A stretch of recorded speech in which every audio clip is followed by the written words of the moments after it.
In the depths of a quiet evening, when the world has gone still, and you find yourself alone with your thoughts, have you ever truly asked yourself why loneliness has become such a familiar companion?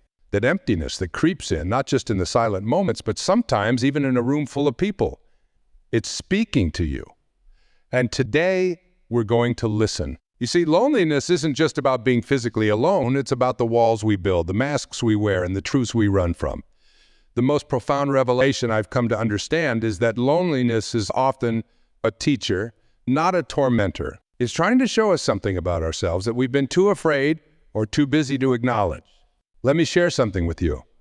Years ago, I encountered a successful businessman who seemed to have everything: the corner office, the luxury car, the prestigious address.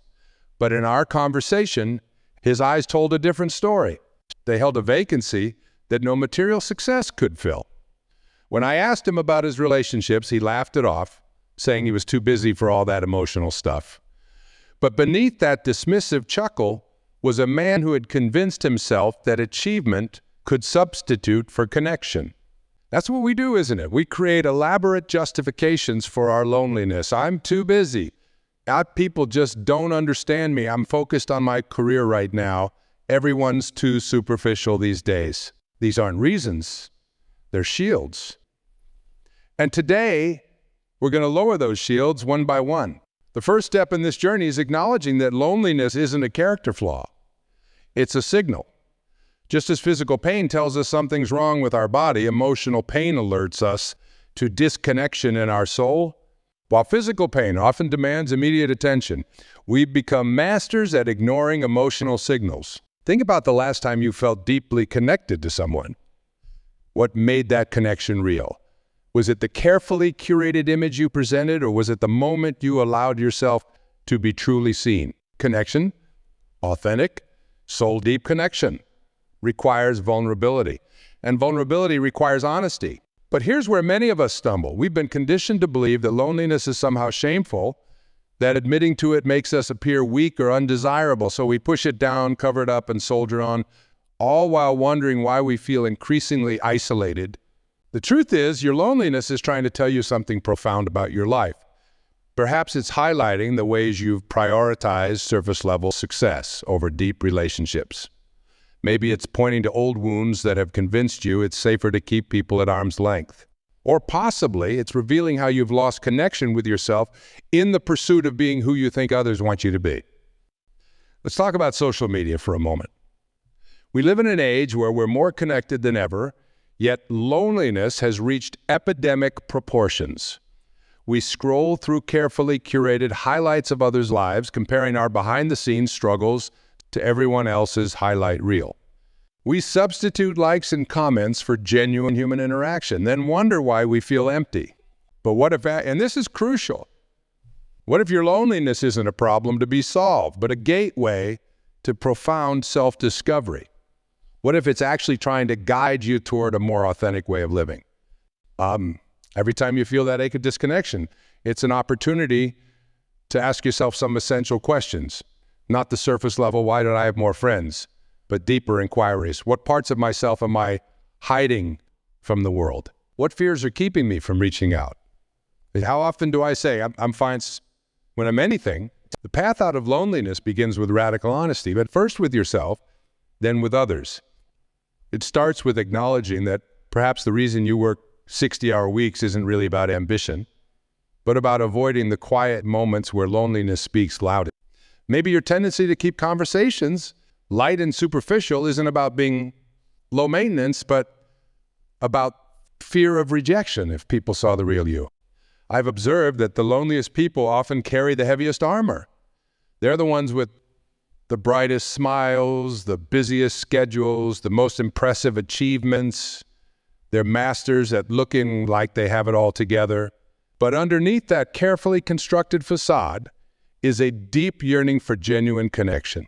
You might be wondering, but how do I even begin to be honest about my loneliness when I've spent years pretending it doesn't exist? The answer lies in small steps, in tiny moments of courage where you choose truth over comfort. Start with yourself. In those quiet moments when loneliness visits, instead of reaching for your phone or turning on the TV, sit with it, ask it what it's trying to tell you. Listen without judgment. Write it down if you need to. The simple act of acknowledging your feelings without trying to fix or change them is profoundly powerful. Then, begin to notice the patterns. When does loneliness hit hardest? Is it Sunday afternoons? After scrolling through social media? When you achieve something significant but have no one to share it with? These patterns are breadcrumbs leading you to deeper understanding. Sometimes we choose loneliness because it's familiar. We've become so accustomed to its weight that we unconsciously create situations that maintain it. We cancel plans at the last minute. We keep conversations surface level. And we busy ourselves with work or hobbies that don't require emotional vulnerability. But here's the beautiful paradox. The moment you begin to be honest about your loneliness, it begins to lose its power over you. When you can say, without shame, I feel lonely, you open the door for authentic connection. Because here's what I've learned. Your vulnerability becomes permission for others to be vulnerable. In a world that celebrates independence and self-sufficiency, admitting the loneliness isn't weakness, it's courage. It's saying, I'm human and I need connection. That admission is often the first step toward creating the deep, meaningful relationships you're truly seeking. Let's dig deeper into something that might feel uncomfortable at first, but I promise you, this discomfort is where transformation begins. We need to talk about the stories we tell ourselves about our loneliness, the narratives we've crafted so carefully that we've started believing them as absolute truth. Have you ever noticed how we tend to externalize our loneliness? They blame our circumstances, our schedules, our location, or other people. If only I lived in a bigger city. If only I had more free time. If only people weren't so wrapped up in themselves. But these explanations, while they might hold fragments of truth, often mask deeper realities we're afraid to face. I once worked with a group of people from all walks of life, all struggling with profound loneliness.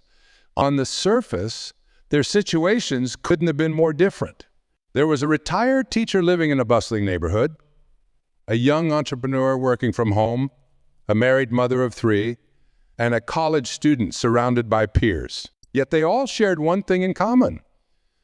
They had created elaborate systems of protection that were actually perpetuating their isolation. The retired teacher filled every moment with activities and volunteering, never allowing space for deeper connections to form. The entrepreneur convinced himself that he needed to make it before he could focus on relationships. The mother hid behind her role, never letting anyone see beyond her mom identity. The student maintained such high standards for friendship that no one could possibly meet them. This is where radical honesty comes in.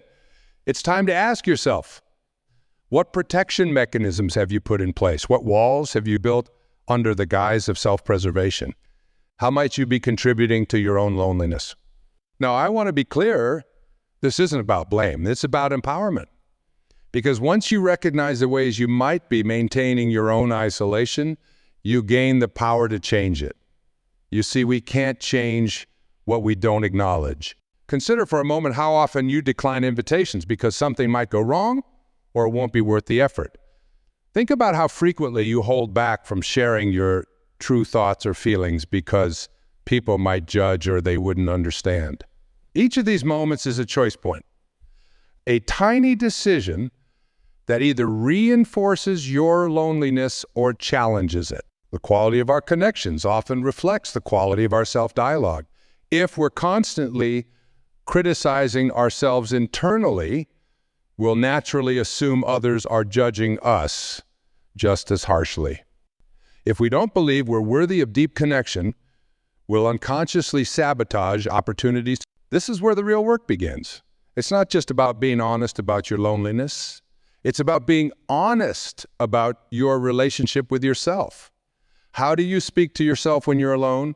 What beliefs do you hold about your worthiness of connection? What past hurts are you still carrying that influence how you interact with others?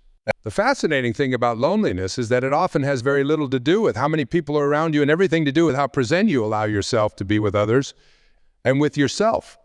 You can't be truly present with others if you're constantly running from yourself.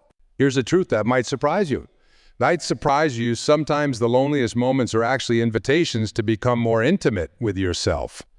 When was the last time you sat in silence, not to wallow in loneliness, but to really listen to your own heart? When did you last ask yourself what you truly need, not what you think you should need? This journey of self-discovery requires courage.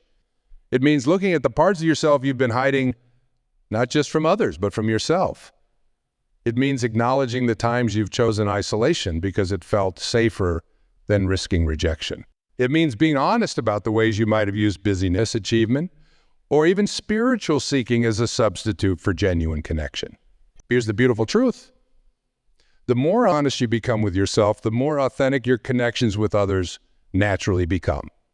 It's as if the universe responds to your courage with opportunities for genuine connection. When you stop pretending to be who you think others want you to be, you create space for people to be drawn to who you really are.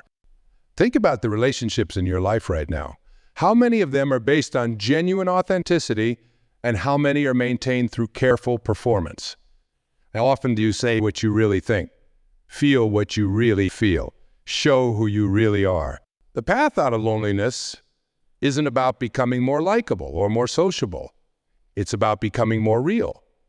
It's about having the courage to let your guard down, to be seen in your imperfection, to admit when you're struggling instead of maintaining the facade of having it all together. This might mean acknowledging that some of your current relationships are actually contributing to your loneliness because they're based on superficial connection rather than authentic sharing. It might mean recognizing that your fear of vulnerability has kept potentially deep connections at a safe but unsatisfying distance. The journey from loneliness to connection isn't about adding more people to your life. It's about adding more truth, more vulnerability, and more authenticity to your interactions. It's about being willing to risk being seen, really seen, even if that means some people might walk away. Because here's the truth. The right people, the ones who are meant to be in your life, will be drawn to your authenticity, not repelled by it. Now that we've explored the deeper truths about loneliness and begun to understand its messages, let's talk about transformation. Because understanding without action is just intellectual exercise, and you're here for something more profound than that. You're here for real change. The journey from loneliness to connection begins with a single powerful decision, the decision to stop running. Stop running from the quiet moments. Stop running from the uncomfortable feelings. Stop running from the parts of yourself you've deemed. This decision isn't a one-time choice. It's a commitment you'll need to make again and again, sometimes multiple times in a single day. But here's what makes this journey so remarkable. Every time you choose to stay present with your loneliness instead of numbing it or running from it, you're building emotional strength. Every time you acknowledge your need for connection and being alone, you're practicing authenticity. Every time you reach out to someone, even when fear tells you to stay safe and isolated, you're growing courage. Let me share something powerful with you. The very qualities you think make you unworthy of connection, your struggles, your doubts, your perceived failures, these are often the very things that can create the deepest bonds with others. Why? Because they're real. They're human. They're universal experiences that everyone can relate to, even if they're not talking about them. Think about the last time someone shared something vulnerable with you. Did you judge them for it? Or did their courage in sharing make you feel more connected to them? Did their willingness to be imperfect make them more or less relatable in your eyes? This is the paradox of authentic connection. Our imperfections, honestly shared, often create stronger bonds than our perfectionism ever could. But I know what some of you are thinking. This all sounds good in theory, but how do I actually do this? How do I start being more authentic when I've spent years, maybe decades, building these walls? The answer lies in small, consistent steps. Start with what I call micro moments of truth. These are tiny opportunities for authenticity that present themselves throughout your day. When someone asks how you're doing, pause for a moment before. Could this be a moment for a more honest answer? When you're in a group and disagree with what's being said, could you respectfully voice your different perspective instead of nodding along? These micro moments might seem insignificant, but they're not. They're practice rounds for bigger moments of truth. They're building blocks of authentic connection. Each time you choose honesty over harmony, truth over comfort, you're rewiring your brain to trust that authenticity is safe. Here's another crucial aspect of transformance. You need to start seeing your sensitivity not as a weakness to be overcome, but as a strength to be channeled. Many lonely people are actually highly sensitive souls who've learned to shut down their sensitivity because it felt too overwhelming. But that sensitivity, when embraced and properly directed, is actually your superpower in creating meaningful connections. Your ability to deeply feel, to notice nuances, to care intensely. These aren't flaws to fix. They're gifts that can help you create the very connections you're seeking. The key is learning to use these gifts wisely, with boundaries and discernment. Speaking of boundaries, let's address something crucial that often gets overlooked in discussions about loneliness. Healthy boundaries are not walls. They're not meant to keep people out. They're meant to define where you end and others begin. Without clear boundaries, authentic connection is impossible because you'll either lose yourself in others or keep them at arm's length to protect yourself. This is where many of us get stuck. We swing between having no boundaries and having walls so thick no one can get through. Finding the balance and learning to be open while maintaining healthy limits. This is part of the journey from loneliness to connection. Start paying attention to your energy levels in different situations and with different people. Notice when you feel drained versus energized. This awareness is your guide to creating boundaries that protect your sensitivity while allowing for genuine connection. Now let's talk about something that might feel counterintuitive. Sometimes the path to connection requires you to be willing to be alone. Not the lonely, disconnected kind of alone, but the solitude that allows you to hear your own wisdom, to process your emotions, to connect with your authentic self. This kind of solitude is different from loneliness. It's rejuvenating rather than depleting. It's chosen rather than imposed. It's connection with a self rather than disconnection from others. Learning to distinguish between loneliness and solitude and learning to value both is crucial for building authentic relationships. If you can't be alone with yourself, you'll never be truly present with others. If you're using relationships to escape yourself, you're not creating genuine connections. You're creating dependencies. The goal isn't to need people less. It's to be able to choose connection from a place of self-awareness rather than desperate need. This brings us to another vital truth. Actually, the quality of your relationships will never exceed the quality of your relationship with yourself. If you're harsh with yourself, you'll attract people who treat you harshly. If you don't trust yourself, you'll attract people who aren't trustworthy. If you don't respect your own boundaries, you'll attract people who don't respect boundaries. As we continue this journey together, let's address something that often holds people back from authentic connection. The fear of being too much or not enough. This fear runs deep in many of us, shaping our interactions in ways we might not even realize. It's the voice that tells us to hold back, to play small, to keep our thoughts and feelings to ourselves because nobody wants to hear that. But what if that voice is wrong? What if the very things you're holding back are exactly what someone else needs to hear to feel less alone? What if your struggles, your questions, your unique perspective are actually gifts waiting to be shared? I've noticed a fascinating pattern in my work with people over the years. Those who feel the most isolated often have the most to offer in terms of depth, insight, and compassion. They've spent so much time in their internal world that they've developed a rich inner life. The challenge isn't that they have nothing to offer. It's that they haven't found the right context or the right people with whom to share their gifts. This brings us to a crucial point about connection. It's not just about quantity. It's about quality and context. You don't need to be everything to everyone. You don't need to connect deeply with every person you meet. What you need is to find your tribe. The people who resonate with your authentic self, who appreciate your depth, who welcome your whole story. Finding your tribe requires something from you. First, you must be willing to be visible. This doesn't mean you need to share everything with everyone. It means being willing to let your authentic self be seen gradually and with discernment, even if it feels vulnerable. Think about the kinds of connections you truly want in your life, not the ones you think you should want, but the ones your heart genuinely yearns for. Do you long for deep philosophical conversations? For creative collaboration? For quiet companionship? For spiritual connection? Getting clear about what genuine connection means to you is crucial because it helps you recognize opportunities when they arise. Something that might surprise you. Sometimes the path to meaningful connection requires you to disappoint people. Yes, you heard that right. When you start living more authentically, some people might not like it. They might be uncomfortable with your newfound honesty. They might prefer the old you, the one who always said yes, who never rocked the boat, who kept things superficial and comfortable. Those reactions say more about them than about you. Your job isn't to make everyone comfortable with who you are. Your job is to be authentic and let the right people find you. This brings us to another crucial aspect of transformation. Learning to trust the process. When you first start being more authentic, it might feel like you're taking steps backward. You might feel more lonely temporarily as you let go of superficial connections or as you learn to sit with your own truth. This is normal. Think of it like clearing out a cluttered room.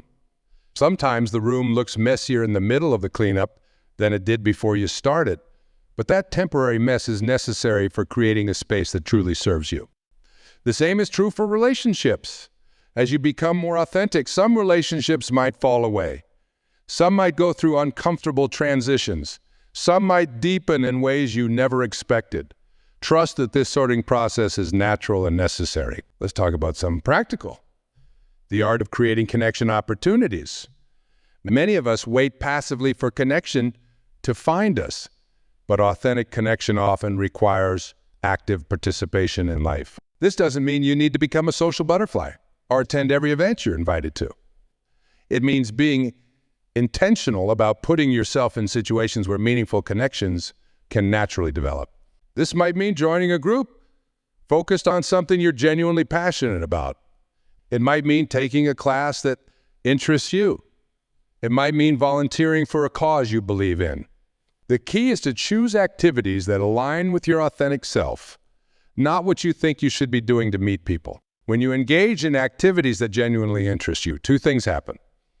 First, you meet people who share at least one of your interests, creating a natural foundation for connection. Second, you're more likely to be authentic because you're in your element, doing something you actually care about. But here's a crucial point. Even as you create these opportunities, remain honest with yourself about your motivations. Are you joining that book club because you love reading and discussion or because you think you should be more social? Are you volunteering because you care about the cause or because you think it will look good to others? The most meaningful connections often come from pursuing what genuinely matters to you, not from trying to be where you think you should be. Let's address another important aspect of authentic connection, the role of conflict. Many lonely people avoid conflict at all costs, fearing it will damage their relationships. But healthy conflict, handled with respect and honesty, it shows that both parties trust the relationship enough to be honest about disagreements. Learning to navigate conflict with authenticity requires practice. It means learning to express your truth without attacking others. It means being willing to listen to different perspectives without abandoning your own. It means understanding that disagreement doesn't have to mean disconnection. As we come to the final part of our journey together, let's talk about sustainability. How to maintain authentic connection once you've begun to create it. Because transformation isn't just about making changes. It's about creating a new way of living that can weather life's inevitable storms. The truth is, loneliness will still visit you from time to time. This isn't a failure of your transformation. It's part of the human experience.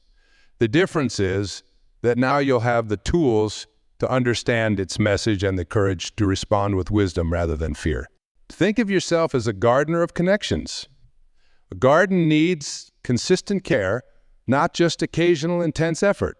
It needs space for things to grow, patience for seasons to change, and wisdom to know what to nurture and what to prune. Some connections will be like sturdy trees, deep-rooted, long-lasting relationships that provide shelter and stability. Others will be like seasonal flowers, beautiful in their time, but not meant to last forever. The key is learning to appreciate each connection for what it is, rather than trying to force it to be something it's not. This is where many of us stumble. We try to turn every acquaintance into a best friend, every casual relationship into a deep bond. But authentic connection means honoring the natural depth and purpose of each relationship. The moment you stop trying to make every relationship fulfill all your needs is the moment you start experiencing more fulfilling relationships. Why? Because you're no longer approaching connections from a place of desperate need, but from a place of authentic desire to share and grow. This brings us to a crucial understanding about sustainable connection. It's not about achieving a perfect state where loneliness never visits. It's about creating a life where you can be honest about all your emotions, including loneliness, without feeling like they define you or determine your worth. Think about how different your life would be if you could say to someone, "I'm feeling lonely today," with the same ease as saying, "I'm feeling tired." No shame, no desperate need to fix it, just honest acknowledgement of a temporary human experience. That's the kind of authenticity that creates real connection. Every time you choose authenticity over pretense, you're not just changing your own life. You're creating ripples that affect everyone around you. Your courage in being real gives others permission to do the same. Your willingness to acknowledge your struggles makes it safer for others to acknowledge theirs. This is how real change happens in the world. Not through grand gestures or perfect performances, but through individual acts of courage in choosing truth over comfort, authenticity over approval, connection over protection. As you move forward from here, I want you to remember something essential. The journey from loneliness to connection isn't linear. You'll have days of profound connection followed by moments of feeling isolated. You'll have beautiful breakthroughs and temporary setbacks. This is normal. This is human. This is part of the journey. What matters isn't that you never feel lonely again. What matters is how you respond to loneliness when it visits. Will you see it as a failure, or will you recognize it as an invitation to check in with yourself? Will you use it as an excuse to rebuild your walls, or will you use it as motivation to reach out with even more authenticity? The choice, as always, is yours. But now you have tools, you have understanding. You have a new perspective on what loneliness really means and what it's trying to tell you. Use these tools, trust this understanding, let this new perspective guide you. The world needs your authentic self, not the polished version you think others want to see, but the real, complex, beautiful human being you truly are. Your vulnerability is not a weakness to be hidden. It's a bridge to genuine connection. Your sensitivity is not a flaw to be fixed. It's a gift to be shared.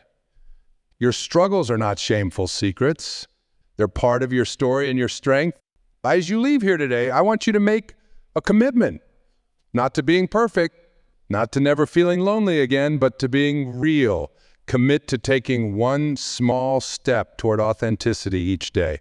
Maybe it's sharing a genuine feeling instead of saying, "I'm fine." Maybe it's reaching out to someone even when fear tells you to wait. Maybe it's simply sitting with your loneliness long enough to hear what it's trying to tell you. Remember that every great journey begins with a single step, and the journey to authentic connection begins with a single truth spoken, a single wall lowered, a single moment of genuine vulnerability shared. You are not alone in this journey. Every person in this room, every person you meet on the street, every person you admire from afar, we all know loneliness. We all yearn for genuine connection.